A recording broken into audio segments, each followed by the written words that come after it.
So Kankakee Mayor Chris Curtis is with us this morning, joining us for his monthly visit. Good morning, Chris. How are you? Morning, Josh. Morning, Ron. How are you Good guys? morning. Doing great. Thanks for stopping by. Absolutely. Appreciate it, as always. So, been doing good? Things are good. Doing well. Feels like now we're in February.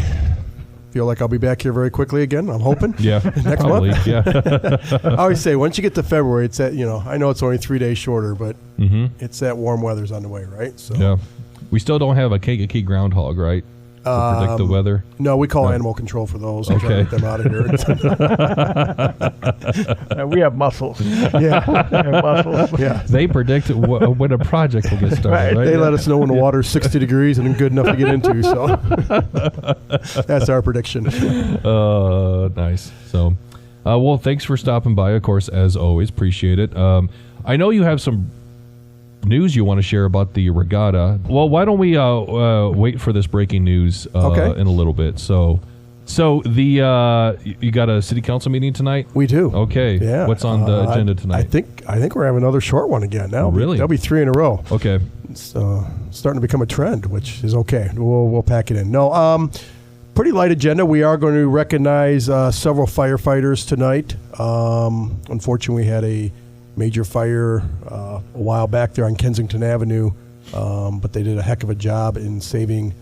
We had some people trapped up on the second floor, and so everybody got there quickly, was able to get everybody out and make sure there was no injuries or any deaths that day. So we're going to honor some firefighters for their work that they did that day, and 911 dispatch. We kind of becomes a broken record a little bit, but we're going to extend the zoning and conditional use permit for Quick Trip. Again, it's actually coming up here, and we're just going to extend that for another year so they can get construction done. They're still on. We were hoping they would be breaking ground basically here February, but utilities are quite interesting over there, we're finding out. So they will be starting to cut down some trees, starting to remove some of all that overgrown debris and brush in the next 10 to 14 days. But it's going to take a little longer to move a lot of those utilities over there. So probably moving of the dirt and actual starting of construction is probably still a good 60 days off, and they'll probably wait for some spring weather to do that now. In the meantime, they'll work on getting those utilities moved, so we'll have that agreement on there. So are there no utilities over there? No, there's lots of utilities over there. Okay. But they're all running in areas that they need to relocate those utilities into some different areres so they can get their construction done. Gotcha. Okay. You got a lot of old buildings that used to be there that are no longer there. The old Greyhound bus stop, that'll be torn down. Gas station there, those utilities are servicing all that will all be vacated and moved, and some of the other things. So, all right. Awesome. So that'll be on the agenda tonight. It's not dealing with mussels, but kind of close to it. Probably will lead to mussels. We're renewing the FERC license, which is for the hydro plant. That's about a 3-year process. Our license with them that allows to operate the dam for hydropower expires in 2028. So we started that process 2 years ago, so that we can have that renewed by next year, and that hopefully will give us another 40-year license to operate the dam. So we got to do some more studies with that. Which isn't mussels, but it'll probably lead to it. It talks about how some repairs that we have to do for the dam and some other things. So that'll happen tonight, and then that'll be about it. We do have an executive session, nothing of real substance except for every 6 months we have to review the minutes from executive session and properly do that by state statute. And so we're going to do that tonight, and that'll probably take us 10, 15 minutes to get that done for some procedural things, and that'll be about it. Okay. Yeah, sounds like a short meeting, but some good stuff happening. Yeah. So that's good. Yep. I know what, so was it last weekend was kind of our big first snowfall of the new year? It was. Where you decide to enforce the snow ordinance on the books in regards to the emergency route or main route? What do you call it? We call it the primary snow routes. Okay. So how'd that go? You know what? It went well. We did end up towing a few vehicles. We got a lot of calls of people that said there's a lot more vehicles that need to be towed, and it was a touch and go. As I said, our snow route, primary snow route, is anything over 2 inches. We said it would be a mayor's office call. We got about 3.5 inches of snow. I'd said if it was 3 inches or less, I didn't think I was going to push it. Our goal is, again, we don't want the city makes no money on this. We've actually waived issuing tickets or putting fines in place. Basically, the cost is going to be for the tow company themselves. You're going to have to pay the tow company that towed your vehicle and the storage of the vehicle, depending how long you leave it there. Again, we're not looking for funds. We're looking for compliance. I will say this. In driving around on Saturday and even Sunday morning, I was pretty impressed about how many cars were moved this time.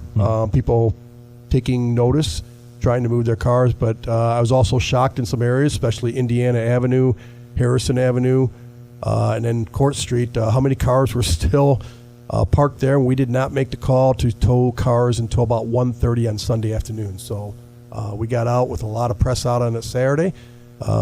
We towed cars off of Court Street, South Nelson, a couple other areas. And again, we don't want to do it. I hope we don't have any more snow, but it will happen go forward. And I will say, I thought we'd catch a lot of grief. And I want to say probably 95, 98% of the people were, I don't want to say enthusiastic, but I'll say were supportive of moving the cars off the primary snow routes. And what I want to share with people is that primary snow route is, those are the areas that when it starts snowing, the plows, they stay on those routes. They plow, and it can be snowing for 18 hours until it stops snowing. It takes them a while to get to the side streets. They're going to continue to hit that with all their trucks and salt that to most areas, and eventually they'll get to the side roads, but that's for the passage of ambulances, police cars, fire trucks like that. So it's critical to get those curb to curb. A lot of these primary snow routes are also very narrow roads. Evergreen's a good example. You can barely get a snowplow down Evergreen Avenue if you have cars parking on both sides. So overall, it went well. Cars that we did tow, we're sorry, but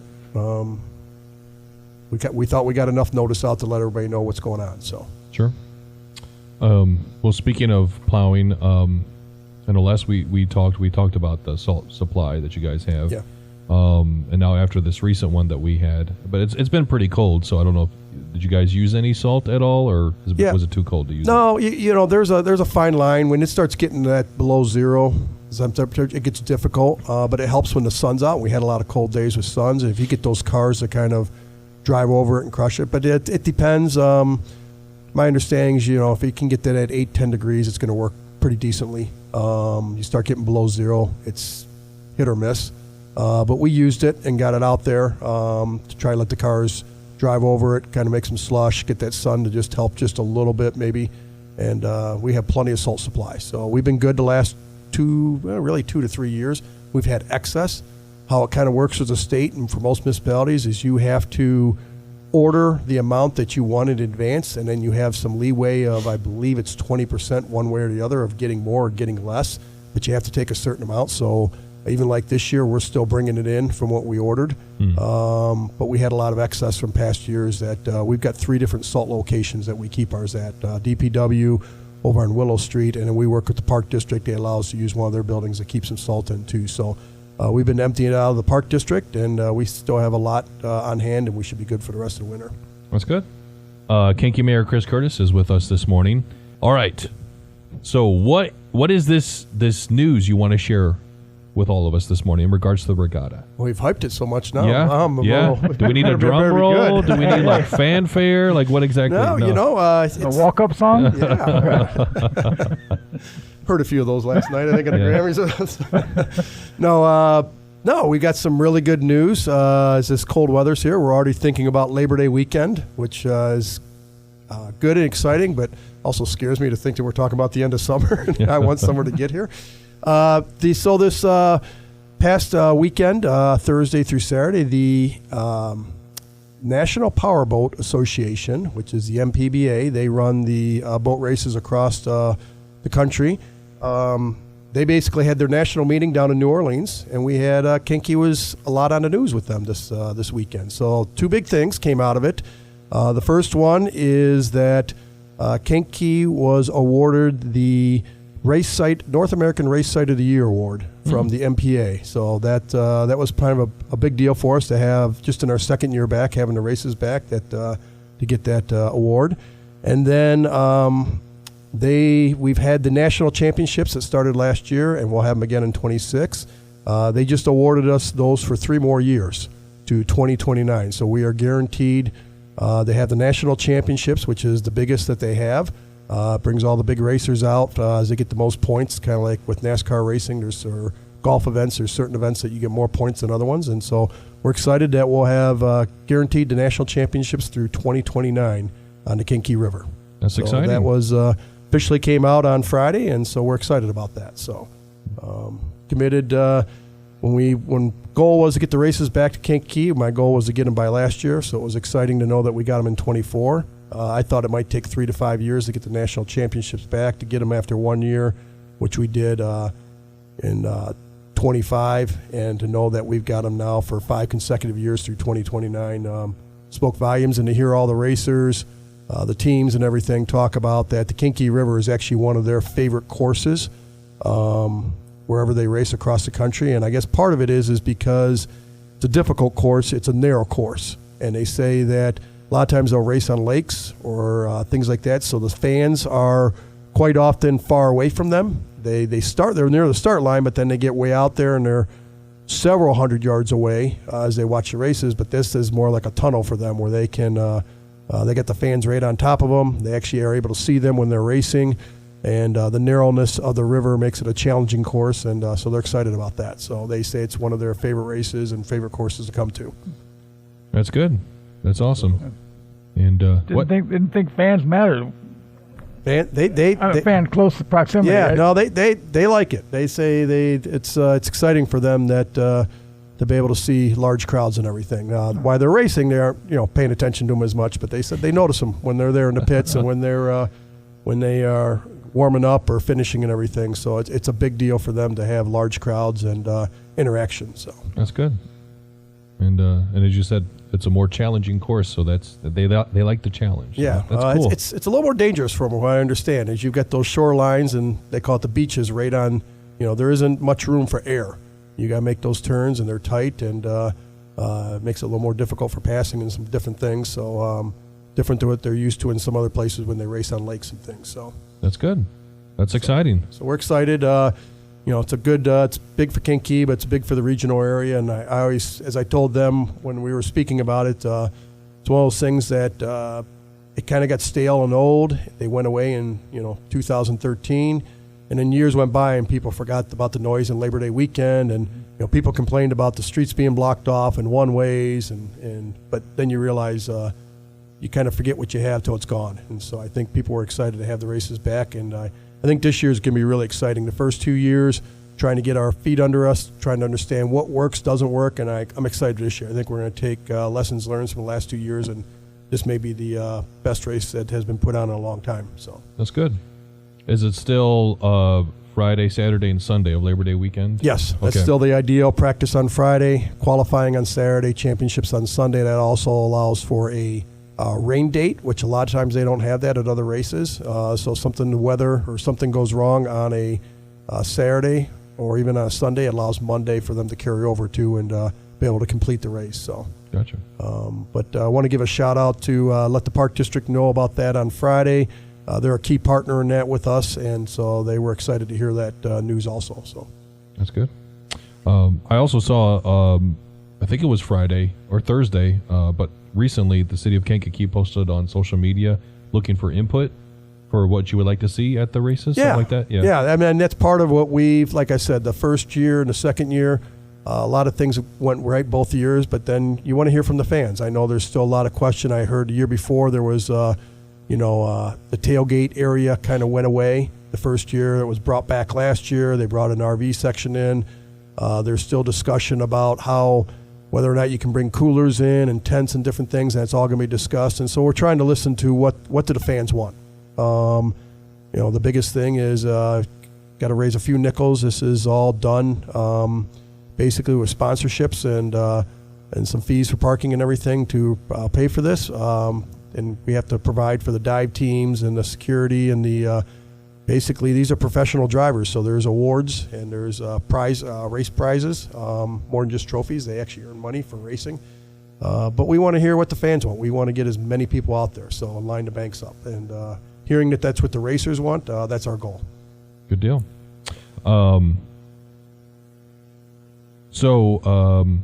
Speaking of the river, and Kankakee Valley Park District. You guys were just awarded a grant from the state of Illinois, right? Yes. OSLED grant. Over 900,000? 990,000. Wow. So the state had given away $36 million in OSLED grants. It's for parks and different things across the state of Illinois.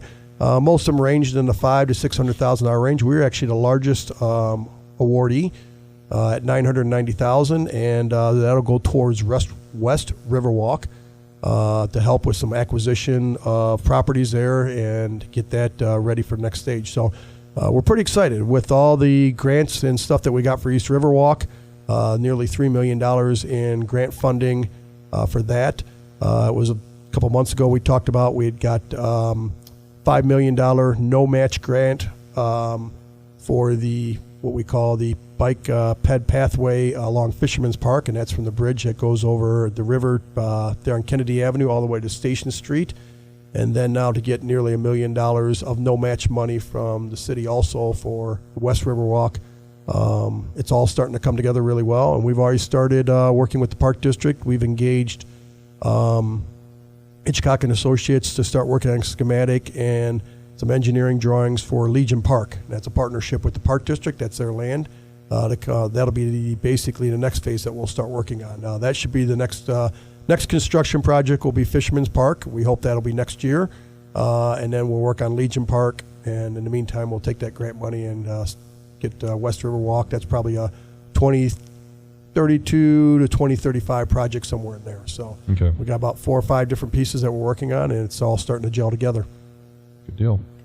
And I think we heard a few weeks ago, 2 or 3 weeks ago, that the East River Walk is about 20% complete. Yeah, the big piece was getting everything that was done in the river. That's all done now, and that got done before the river froze, and we were worried about ice coming along, and got that the dam out of there.